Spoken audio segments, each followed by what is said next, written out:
إخوان السلام عليكم. فمن بعد كيف ما هضرنا في الفيديو السابق أن هوية مسطار تم التمديد ديال الاعتقال ديالها تحت الحراسة النظرية من طرف وكيل الملك. تم الآن استدعاء ديال الزوج ديالها، وهو دابا راه هو عندهم حتى هو كيديروا معه التحقيق. فمن بعد ما تشدات هوية مسطار كما شفتوا الزوج ديالها ناض وخرج في لايف كيسعى بالوليدات ديالها وكيقول بلا هوية مسطار مريضة وكتاخذ دوايات وبلا خص الناس يعاونوا هذه المسائل كامله. الجمعية نفسها اللي دارت شكاية بهوية مسطار هي نيت دارت به شكاية واستدعاه الأمن باش يحقق معه. هادشي اللي دابا كاين، هاد الخبر اللي كاينه. ولكن على ما كيبان ان حتى البنيه ريتاج حيت كانت معنفه وكانت الجمعيه طلبات من وكيل الملك انهم يحيلوها على الطب الشرعي ويشوفوا شنو بها وشنو سببها في ديك الحاله النفسيه اللي فيها ولا الحاله الجسديه. كيلقاو بلا البنت دوزات التعذيب وفيها اثار ديال العنف، عندها في الصحه ديالها كامله البنيه مسكينه مدقدقه واكله العصا مزيان. يمكن على هذا الشيء هذا تم الاستدعاء ديال الراجل ديالها باش يعرفوا شنو السبب ديال هذا الشيء هذا وشنو اللي خلى البنت توصل لديك الدرجه هذيك. بصراحه الاخوان والله العظيم الانسان ما عرفش واش يتعاطف مع هذا هوية مسطار ولا يطلع له الدم ولا ما نعرفش. فكيف يعقل ان كتشوف البنيه في ذاك لاج وكتشوفها كتعذب، سواء هي اللي ضرباتها سواء هو اللي ضربها، في كلا الحالتين فهي المسؤوله وهي الام نورمالمون هي اللي كتكون حنينه على الاولاد ديالها. البنت مسكينه مدقدقه بواحد الطريقه خايبه.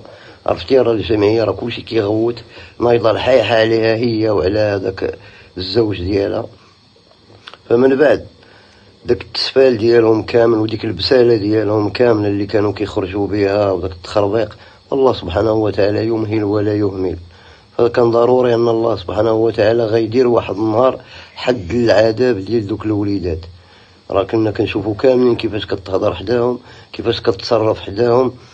ديك القضيه ديال انا مهليه في وليداتي ولا كتخرجهم ولا كتوكلهم، فهذا كيكون عيب يا عشره باش لي فيديو يطلعوا ويتشافوا. اللي كيشوف من حال وليداته واللي كيحن منهم ما كيوصلهمش لديك الدرجه. الناس كيتكرفصوا على والداتهم، الناس كيخدموا بالليل وبالنهار على وليداتهم. هي سهل عليها الله ولات كتوسي واحد البركه ديال الفلوس الله يزيدها باش يمكن لها تعيش مستوره وباش يمكن لها تعيش دوك الوليدات مستورين وتقريهم. ما عرفاتش بقات تابعه داك الحماق ديالها وداك الشيطان اللي في راسها وتابعه الخوه الخاوي من هذا الراجل لهذا الراجل. ما كاين شي رجال اللي داروا معها الدور ديال الرجال وخلاو هاد المراه هي تشد الطريق وتلتزم وتكون كي العيالات. ما هي امراه عطات راسها الطيقار والتزمت وخلات هذا الراجل يلتزموا معها وتعيش كيف ما الناس. فالان انتم كتشوفوا هي كتخلص الوليدات ديالها مساكن مشتين. البنيه كيف ما قلنا ريتات في واحد الحاله صعيبه بزاف. الوليد الصغير راه داتو واحد الجمعيه وريتاج حتى هي بقات عند الجمعيه، هما اللي غيتكلفوا بهم لحقاش دابا وصل الحد ديال هاد هوية مسطار. ما يمكنش دابا لا الجمعيات ولا القانون انهم يخولوا لها مره اخرى انها تكلف بدوك الوليدات بالطريقه اللي بغات. صافي سالا هادشي هذا. دابا هذا هو الحد ديالها، غتخلص على دوك الاغلاط كاملين اللي دارت. وخا نورمالمون ما بغيناش لهذا الشيء، ما بغيناش ان هذوك الوليدات يتفرقوا عليها ولو نهار واحد. فهي لا صبرات هذوك الوليدات مساكن ما غيصبروش ما كيعرفوش، فديما كيبقاو الضحيه هما الوليدات. لا حول ولا قوه الا بالله العلي العظيم. وهذاك الزوج ديالها دابا راه هو حاليا تا هو راه تيدوز عنده الامن الوطني في البحث وغيشوفوا البحث فين غيوصل. الا كان هو عنده يد في هذا الموضوع وفي هذا التعنيف ديال البنيه ريتاج فضروري غيخلص. حنا ما يمكن ليناش نتنبؤوا بشي حاجه قبل الوقت. القرار ديال النيابه العامه هو اللي غيبين لينا شنو بالضبط كاين في القضيه وشكون المذنب وشكون مول هذا الشيء كامل. كيف ما قلنا نورمالمون راه هي المذنبه في هذا الشيء هذا. ومره اخرى كنشكروا رجال الامن الوطني على هذه البديره الطيبه اللي داروا في حق هاد الناس هادو اللي شوهونا قدام الناس. اللي ما خلاو ما داروا من فيديوهات طايحين بهدف انهم يصوروا شي شويه الفلوس، كينوضوا كيبيعوا الاخلاق ديالهم والضمير ديالهم وكيشوهونا حنا كمغاربه مع الناس.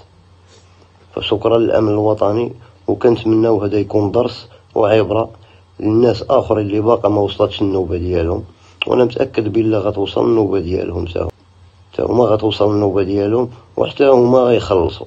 لحقاش هاد التفاهه وهاد البساله اللي وصلوا ليها راه حشومه ان الانسان يوصل لهاد البساله هادي، حشومه ان بنادم يبقى يبيع في الضمير ديالو في الاخلاق ديالو مجرد انه باش يوصل للفلوس. الفقر البلاد كلها فقيره، الناس كلشي معذب، الناس كلشي مقاتل على رزقه ولكن بالحلال. اما بخصوص الزوج ديالها حتى هو دابا غيكمل التحقيق عند رجال الامن الوطني، وغيشوفوا الا كان عنده شي يد في التعنيف ديال الاطفال، حتى هو راه غيخلص ضروري. ما كانش عنده ديك الساعه غيبقى القرار النيابه العامه.